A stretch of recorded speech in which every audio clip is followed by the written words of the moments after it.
बिस्मिल्लाहिर्रहमानिर्रहीम। आज तक के मुअज़्ज़ज़ नाज़रीन अस्सलाम वालेकुम। अब किस्त 62 मुलाहिज़ा फरमाएं। जिस वक्त एम्बुलेंस हरकत में आई उस वक्त दिन की रोशनी फैलना शुरू हो गई। एम्बुलेंस शहर की मुख्तलिफ सड़कों से होते हुए हाईवे 323 की तरफ बढ़ने लगी। रास्ते में पुलिस ने हमें 2 जगह रोका, लेकिन ताबूत देकर हमें फौरन नहीं जाने की इजाज़त दे दी गई। अलबत्ता शहर की नवाई चौकी पर जहाँ से बैंकॉक की तरफ जाने वाली हाईवे 323 शुरू होती थी, वहाँ चेकिंग सख्त थी। पुलिस की भारी नफरी ने सड़क इस तरह ब्लॉक कर रखी थी कि उनकी इजाज़त के बगैर वहाँ से निकलना मुमकिन नहीं था। यहाँ हम लोगों को एम्बुलेंस से नीचे उतार लिया गया। एक ऑफिसर ने एम्बुलेंस में दाखिल होकर ताबूत का ढकना उठाकर देखा और फिर नीचे उतर आया। दूसरा ऑफिसर कागजात चेक कर रहा था और हम सोगवार से एक तरफ खड़े थे। कागजात चेक करने के बाद उस ऑफिसर ने हमसे कुछ सवालात भी किए। थाई ने सबकी नुमाइंदगी करते हुए बताया कि हम लोग तफरीह के लिए यहाँ आए थे, लेकिन दूसरे रोज़ हमारे ये कज़न बीमार हो गया। इसे प्राइवेट हॉस्पिटल में दाखिल करा दिया गया, लेकिन गुज़िश्ता रात इसका इंतकाल हो गया। तकरीबन 40 मिनट गुजर गए। दिल को धड़का सा लगा था किसी भी लम्हे कोई बात हो सकती थी। अगर ऐसा कोई मरला आता तो हम कुछ भी नहीं कर सकते थे। एक ऑफिसर फाइल लेकर दफ्तर के अंदर चला गया और देर उसी की वजह से हो रही थी। वो गालबन टेलीफोन पर मुतलका पुलिस स्टेशन से इस समर की तस्दीक कर रहा था कि वहां से जारी किए गए कागजात दुरुस्त भी हैं या नहीं। और फिर उसने बाहर आकर दूसरे ऑफिसर की तरफ देखकर इस बात में सारी लाते हुए फाइल जानकी की तरफ बढ़ा दी और उसके साथ ही हमें जाने की इजाज़त दे दी गई। उस ऑफिसर ने इस ताखीर पर हमसे मादरत भी की थी और हमारे कज़न की मौत पर अफसोस का इजहार भी किया था। कुंचनबोरी से तकरीबन 45 मील दूर नाखन पातन की चौकी पर भी इसी तरह चेकिंग हुई। उन्होंने भी कुंचनबोरी टेलीफोन करके पुलिस स्टेशन से कागजात की तस्दीक कर ली थी और उसके बाद ही हमें आगे जाने की इजाज़त दी गई और बिलाकर हम बैंकॉक पहुंच गए। शहर के नवा में दाखिल होने पर हम सब ने इत्मीनान का सांस लिया। हकीकत ये थी कि हम मौत के जबड़ों से निकल कर आए थे। चेकिंग के दौरान में अगर किसी को शुबा भी हो जाता कि ताबूत में लाश नहीं एक जिंदा आदमी है, तो हमें वहां से निकलने का मौका ना मिलता। शहर के शुमाली बस टर्मिनल से आगे निकलकर मोराए गाड़ी होटल के करीब मैंने एम्बुलेंस रुकवा ली। तुम एम्बुलेंस के साथ मादाम जेरी के क्लिनिक चले जाओ, मैंने प्रसाद की तरफ देखते हुए कहा। तुमको क्लिनिक पहुंचाकर इत्मीनान कर लेने के बाद तुम जानकी के बंगले पर आ जाना। क्लिनिक में चूंकि हमारी ज़रूरत नहीं होगी, इसलिए हम यहाँ से टैक्सी वगैरह पर चले जाते हैं और ये खत मादाम जेरी को दे देना। मैंने पतलून की जेब से डॉक्टर का दिया हुआ लिफाफा निकाल कर प्रसाद के हाथ में दे दिया। जब तक इसे होश नहीं आएगा मैं वहीं रहूंगा, प्रसाद ने लिफाफा जेब में रखते हुए कहा। हम तीनों एम्बुलेंस से उतर आए। उस वक्त सुबह के 10:30 बज रहे थे। हम 5:30 बजे कुंचनबोरी के क्लिनिक से रवाना हुए थे। ज्यादा से ज्यादा 9:30 बजे तक यहाँ पहुंच जाना चाहिए था, लेकिन रास्ते में 2 जगह चेकिंग में ज्यादा वक्त लगा था। इस वक्त मुझे तो बड़ी शिद्दत से भूख लग रही थी। थाई और जानकी की भी गालबन ऐसी ही हालत थी। कुछ आगे जाने के बाद मैं एक रेस्टोरेंट में दाखिल हो गया। एक अच्छा खासा म्यारी और पुरसुकून रेस्टोरेंट था और इस वक्त रश भी नहीं था। हमने कॉर्नर की एक मेज पर कब्जा कर लिया। उसके कुछ ही देर बाद थाई एक नौमर वेटर्स को नाश्ते का ऑर्डर दे रही थी और जब नाश्ता मेज पर लगा तो हम तीनों इस तरह टूट पड़े जैसे कई रोज से खाने की शक्ल भी ना देखी हो। मैं ट्रीटमेंट के कमरे में महाराज के सामने फर्श पर आलती पालती मारे बैठा हुआ था। हमारे सामने मास्टर हुचन के अलावा एक और शख्स भी था जिसे मैंने पहली मरतबा देखा था। वो लंबा तिरंगा शख्स बड़ी पुरवकार शख्सियत का मालिक था। चेहरे पर संजीदगी और लहजे में बुर्दबारी थी। उसकी गुफ्तगू और शख्सियत से मुझे ये अंदाजा लगाने में दुश्वारी पेश नहीं आई कि उसका ताल्लुक हमारे तबके से नहीं था। उसका लिबास भी ये तस्दीक कर रहा था कि वो आला सोसाइटी से ताल्लुक रखता है। हम दोपहर 12 बजे के करीब जानकी के बंगले पर पहुंचे थे। 2 घंटे सफाई में लग गए और फिर मैं अपने कमरे में बिस्तर पर गिरकर सोया तो शाम 7 बजे से पहले आंख नहीं खुल सकी। दिमाग में सनसनाहट होने लगी। ठंडे पानी से गुसल के बाद ही आवाज बहाल हुए। जानकी ने बताया कि 6 बजे के करीब प्रसाद का फोन आया था। पाथम होश में आ चुका था, लेकिन उसे अकेला नहीं छोड़ा जा सकता, इसलिए प्रसाद ने भी फिलहाल वहीं रहने का फैसला किया था। पाथम के लिए एक अलग कमरे का बंदोबस्त कर दिया गया जिसमें अटेंडेंट के लिए भी एक बेड लगा दिया गया था। जानकी ने लीजा को भी टेलीफोन पर अपने बाफियत बैंकॉक पहुंचने की इतला दे दी थी। यहाँ पहुंचकर न जाने क्यों मुझे अजीब सी तमानीत का एहसास हुआ था। जिस तरह कोई शख्स दिन भर भाग दौड़ के बाद अपने घर पहुंचकर सुख का सांस लेता है, उसी तरह हमने भी सुख का सांस लिया था। मेरा घर तो कोई भी नहीं था, मगर जानकी के इस बंगले के दरो दीवार से उनस हो गया था और यहाँ आने के बाद मुझे हमेशा घर जैसा सुकून ही मिला था। हम जब रेस्टोरेंट से नाश्ता करके निकले थे तो हम एक मार्केट में घुस गए थे, जहाँ से जानकी और थाई ने खाने पीने और दीगर जरूरियात की बहुत सी चीजें खरीदी थी। इस तरह हम तकरीबन 12 बजे के करीब घर पहुंचे। रात 8 बजे के करीब हम खाना खा रहे थे कि मास्टर हुचन का फोन आ गया। कुंचनबोरी में तुमने पूछा था कि महाराज तुमसे क्या अहम काम लेना चाहते हैं और मैंने बात को टाल दिया था कि वक्त आने पर बताया जाएगा, मसरूचन ने कहा और चंद्रमुखी खामोशी के बाद बोला, अब वक्त आ गया है कि तुम्हें एक अहम जिम्मेदारी सौंपी जाए। महाराज आज रात तुमसे मिलना चाहते हैं। ओह, मेरे मुंह से बेइख्तियार निकला, क्या महाराज यहाँ आएंगे? नहीं, मसरूचन ने कहा, रात 12 बजे के बाद किसी वक्त मेरे 2 आदमी तुम्हारे बंगले पर पहुंच जाएंगे, तुम उनके साथ चले आना अकेले। थाई और जानकी अकेली रहेंगी? मैंने पूछा। कुछ देर में सुख्तर वहां पहुंचने वाला ही होगा, वो पहले की तरह ड्यूटी देगा, उसकी मौजूदगी में किसी परेशानी की जरूरत नहीं, मास्टर ने कहा। ठीक है मास्टर, मैंने कहा, दारा वगैरह के बारे में कोई इतला मिली? हाँ, तुम्हें सारी तफसील बाद में बताई जाएगी, मास्टर ने कहा। मैंने उसे पाथम के बारे में बताया तो मास्टर ने कहा, तुम्हें उसके लिए परेशान होने की जरूरत नहीं पाथम, अब महाराज की जिम्मेदारी है और तुम जानते हो महाराज अपने वफादारों को बेयारो मददगार नहीं छोड़ता। पाथम का इलाज कराया जाएगा और उसकी हर मुमकिन देखभाल की जाएगी। मजीद चंद जुमलों के तबादले के बाद फोन बंद कर दिया गया। मैं थाई और जानकी को मसरूचन से होने वाली गुफ्तगू के बारे में बताने लगा।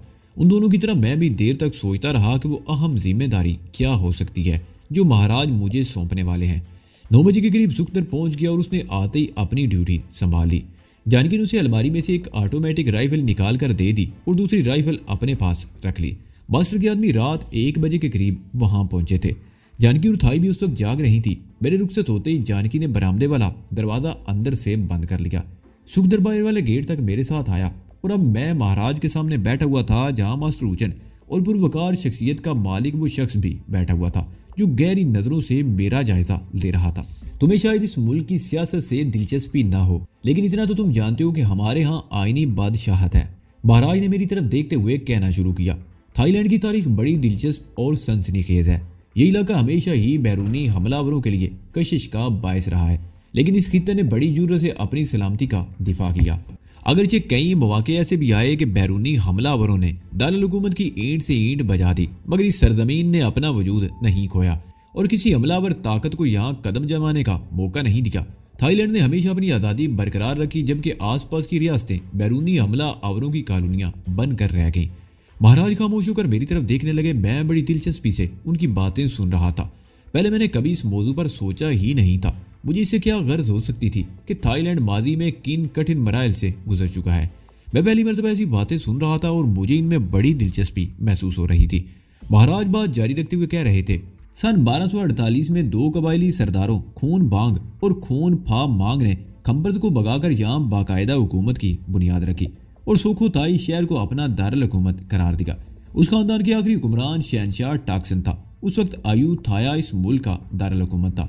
किंग टाक्सन के इंतकाल के बाद फौज के एक जनरल टाक्सन फरिया ने हुकूमत संभाल ली। हुक्मरान खानदान में आपस की बगावतों की वजह से बर्मा को हमलावर होने का मौका मिल गया। उन्होंने अयूथाया की ईंट से ईंट बजा दी। उसके कई साल बाद जनरल फरिया ने हुकूमत संभालते ही दरिया चाओ फरिया के किनारे पर आबाद थान बूरी नामी कस्बे को अपना दारुल हुकूमत बना लिया। सन 1768 में चकरी खानदान के पहले हुक्मरान किंग बुधा यूनान ने अनाने हुकूमत संभाली और रामावन के नाम से मशहूर हुआ। रामावन ने दारुल हुकूमत दरियाए फरिया के दूसरे किनारे करोंग थेप नामी कस्बे में मुंतकिल कर दिया। मौजूदा बैंकॉक को पुराने वक्तों में करोंग थेप कहा जाता था। हकीकत यह है कि चकरी खानदान के दौर में थाईलैंड ने जिंदगी के हर शोबे में बेपनाह तरक्की की और आज ये खित्ता एशिया का 5वां टाइगर कहलाता है। हुक्मरान चकरी खानदान का हर हुक्मरान रामा के नाम से मुतारफ हुआ। आज उस चकरी खानदान कानवाए शहनशाह यानी रामा 9 बरसरे इक्तदार है। शहनशाह भूमि बोल एडिलिया द्यूर रामायण ने सन 1946 में इक्तदार संभाला था। सन 1932 में रामा हाशतम के दौर में फौज के चंद अफसरों ने एक पुरअमन इनकलाब के जरिए इक्तदार पार्लियामेंट के हवाले कर दिया और शहनशाह को आईनी हैसियत दे दी गई। गोया सन 1932 से आज तक यहाँ आईनी बादशाहत चल रही है। उस वक्त यह खिता सियाम के नाम से जाना पहचाना जाता था, लेकिन सन 1949 में इसका नाम थाईलैंड रख दिया गया और आज ये मुल्क पूरी दुनिया में इसी नाम से जाना पहचाना जाता है। चकरी खानदान कई सौ साल से इस खित्ते पर हुकूमत कर रहा है। थाईलैंड की मौजूदा तरक्की उसी खानदान की बदौलत है। मौजूदा शहनशाह रामायण तवील अरसे से बरसरे इख्तियार है। रामायण ने भी थाईलैंड की खुशहाली और तरक्की के लिए अपना भरपूर किरदार अदा किया है। लोग इस शहनशाह को बहुत चाहते हैं, पुरस्तश करते हैं इनकी, लेकिन शोरशें, बगावतें और साजिशें तो हर दौर में होती रहती हैं और आज भी ऐसा वक्त आ गया है कि बाज़ नापसंदीदा अनासर शहनशाह के खिलाफ घिनौनी साजिशों में मसरूफ़ है। कुछ अंदर ही के लोग हैं जो शहनशाह को इक़्तिदार से महरूम करके कौमो वतन के लिए उनकी तवील खिदमात और इज्जत को खाक में मिला देना चाहते हैं। हम शहनशाह के वफादार हैं और ऐसे मौक़ों पर वफादारी ही अपने आकाओं के काम आती है। इस कौम पर शहनशाह के इतने एहसानात हैं कि हम उनका हिसाब भी नहीं कर सकते, लेकिन अगर चाहें तो इस वक्त अपनी वफादारी साबित कर सकते हैं। आप मुझसे क्या चाहते हैं महाराज? मैंने महाराज के खामोश होने पर कहा, अगर आप हुक्म दें तो मैं अपनी जान का नजराना भी पेश कर सकता हूँ। ये रत्ना कोसन है, शहनशाह के कजन। महाराज ने करीब बैठे हुए आदमी की तरफ इशारा करते हुए बताया। रत्ना कोसन ने कई साल पहले मुझे आगाह किया था कि शहनशाह के खिलाफ एक खौफनाक साजिश जन्म ले रही है, लेकिन उसका अभी तक सुराग नहीं मिल रहा। उन्हीं दिनों तुम मेरे पास आए और मैंने तुम्हारे अंदर छुपे हुए उस आदमी को देख लिया था जो वक्त आने पर पहाड़ से भी टकरा सकता है। इसलिए मैंने मखसूस अंदाज में तुम्हारी तरबियत शुरू की थी। आज मैं देख रहा हूँ कि तुम बड़ी से बड़ी कुव्वत से टकरा जाने का हौसला रखते हो। तुमने जिस तरह पेड्रू दारा और उसके आदमी को उंगलियों पर निचा रखा है वो काबिले तारीफ है। पेड्रू दारा जैसे गुंडों से मेरे आदमी भी निमट सकते थे, लेकिन मैं तुम्हें उनसे भिड़ने का मौका देना चाहता था, तुम्हारा हौसला देखना चाहता था। और अब मुझे यकीन हो गया है कि वो काम सिर्फ तुम और सिर्फ तुम ही कर सकते हो, किसी और में इतना हौसला नहीं हो सकता। आप हुक्म कीजिए महाराज, मैंने कहा। रत्ना कोसन हुकूमत में एक आला ओहदे पर फायज है, महाराज ने कहा। ये अगर चाहे तो अपने जराए से भी काम ले सकता है, लेकिन रत्ना कोसन बाज वजूह की बिना पर फिलहाल खुद सामने नहीं आना चाहता। उसने बहरहाल ये पता चला लिया कि शहनशाह के खिलाफ इस साजिश को अमली जामा पहनाने के लिए जनरल खोराट की खिदमत हासिल करने की कोशिश की जा रही है। जनरल खोराट पहले भी शहनशाह के खिलाफ एक साजिश में मुलव्वस रह चुका है। वो फरार होकर गोल्डन ट्राई एंगल चला गया था। उसके चंद वफादार भी उसके साथ गए थे। वह उसने पोस्त की काश्त शुरू कर दी, जिससे अफ्यून, बारफिया, हिरवन और इन्हीं जैसी दीगर मोलक मुनशियात तैयार करके स्मगलिंग करने लगा। जराइम पेशा लोग बर्मा, लाओस और थाईलैंड से फरार होकर उसके गिरोह में शामिल होने लगे। आज जनरल खोराट गोल्डन ट्राइएंगल की बहुत बड़ी कुव्वत है। इसके पास जदीद तरीन हथियार, मिसाइल और त्यारा शिकन तोपें भी मौजूद हैं। माजी में एक दो मरतबा उसके इलाके में बमबारी की गई थी, लेकिन अपने हथियारों का नुकसान उठाना पड़ा। गोल्डन ट्राइएंगल मुकम्मल तौर पर उसके कंट्रोल में है। बिलाशुबा वो इस इलाके का बेताज बादशाह है। वो पूरी दुनिया को हिरवन और दीगर मुनशियात सप्लाई करता था। पूरी दुनिया में उसके ताल्लुकात हैं। यहाँ भी उसके कारिंदे मौजूद हैं जो बड़े पैमाने पर जहर फैला रहे हैं। पेड्रू जैसे लोग भी उसके कारिंदों में शामिल हैं। रत्ना कोसन की इतला के मुताबिक शहनशाह के खिलाफ साजिश करने वालों ने जनरल खोराट को किसी हद तक अपना साथ देने पर आमादा कर लिया है। चंद रोज बाद साजिशी सरगुना के नुमाइंदे गोल्डन ट्राई एंगल में जनरल खोराट से मुलाकात करने वाले हैं और इस मुलाकात में मुआहदे की तफसीलात तय की जाएंगी। और जाहिर है जनरल खोराट ज्यादा से ज्यादा फायदा हासिल करने की कोशिश करेगा। हुकूमत का कोई आदमी गोल्डन ट्राई एंगल में दाखिल होने की हिम्मत नहीं कर सकता। ये काम तुम कर सकती हो। तुम्हें यह मालूम करना है कि साजिश का असल सरगुना कौन है और उनमें और जनरल खोराट में क्या मुआहदा होता है। महाराज चंद लम्हों को खामोश हुए, फिर बात जारी रखते हुए बोले, मैं तुम्हें अंधेरे में नहीं रखना चाहता।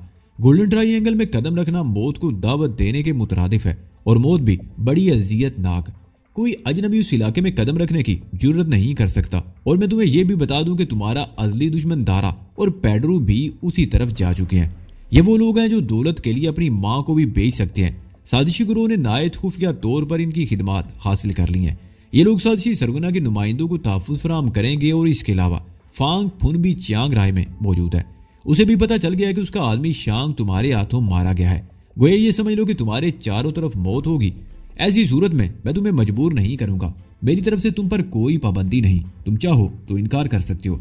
मैं तुम्हें 2 दिन का वक्त दूंगा। इसी दौरान में तुम अच्छी तरह सोच लो। सोचा तो वहां जाता है महाराज जहाँ कोई च्वाइस हो, मैंने जवाब दिया। यहाँ तो एक ही रास्ता है, सच्चाई का रास्ता है, और इस रास्ते पर चलना मुझे आप ही ने सिखाया है। मैं इससे मुंह कैसे मोड़ सकता हूँ? यही मेरा फैसला है।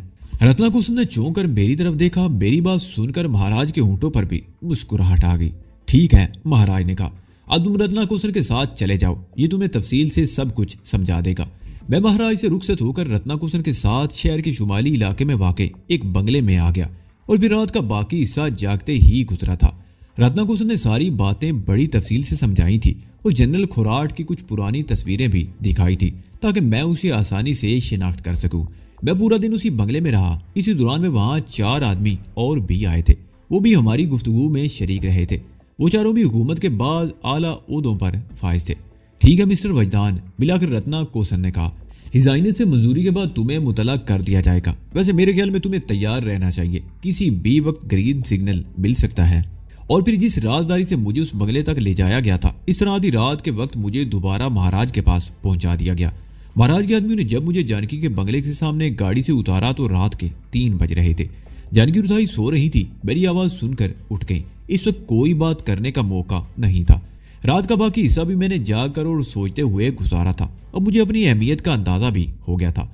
महाराज के पास ऐसे दर्जनों आदमी होंगे जिनसे ये काम लिया जा सकता है, लेकिन महाराज ने मेरा इंतखाब किया था और उसके लिए खास तौर पर मेरी तरबियत की गई थी। शहंशाह के खिलाफ ये साजिश बहुत पुरानी थी, लेकिन शायद अब वो वक्त आ गया था कि उसके खिलाफ कोई कदम उठाया जाता। ऐसे मंजूमे में अगरचे राजदारी पहली शर्त होती है, लेकिन थाई और जानकी तो ऐसी हस्तियां थी जिनसे कोई बात छुपाना मेरे लिए मुमकिन नहीं था। उनमें से एक मेरी खातिर अपनी इज्जत तक कुर्बान कर चुकी थी और दूसरी भी बड़ी से बड़ी कुर्बानी देने को हमा वक्त तैयार रहती थी। उन पर भरोसा ना करना उनके साथ ज्यादती के मुतरादिफ होता। सुबह नाश्ते पर मैंने उन्हें सब कुछ बता दिया। बहुत ही खतरनाक असाइनमेंट है, जानकी ने कहा। इसमें हम सब की जानें भी जा सकती हैं, लेकिन मैं अपनी हद तक ये कह सकती हूँ कि सच्चाई के लिए अपनी जान लुटाने से दरेग नहीं करूंगी। और क्या तुम समझती हो कि मैं पीछे हट जाऊंगी? थाई ने उसे घूरा। वो दोनों जानती थी कि इस मिशन के दौरान में कदम कदम पर मौत घात लगाए बैठी होगी, लेकिन वो दोनों जान की ये बाजी लगाने को तैयार थी। उस रात मैंने प्रसाद को भी बुला लिया और सारी बात उसके सामने रख दी। मैं तुम्हारे साथ हूँ बास, लेकिन पातम उसकी तुम फिक्र मत करो। मैंने उसकी बात काट दी। महाराज के आदमी उसका ख्याल रखेंगे। हमने अपनी तैयारी मुकम्मल कर ली। 3 दिन बाद महाराज के तवज्जो से हमें रत्नाकोसन की तरफ से ग्रीन सिग्नल मिल गया। दूसरे दिन जानकी और प्रसाद चियांग राय चले गए। उसके अगले दिन मैं और थाई भी चियांग राय जाने के लिए जहाज पर सवार हो गए। बैंकॉक से 785 किलोमीटर दूर थाईलैंड के इंतहाई शुमाल में बर्मा और लाओस की सरहदों के करीब वाक़ चियांग राय जाने के लिए अगरचे ट्रेन और बसों की सहूलत भी मौजूद थी, लेकिन इस तरह सफ़र बहुत तवील हो जाता, जबकि हवाई जहाज से सिर्फ 1 घंटा 25 मिनट में यह फासला तय किया जा सकता है।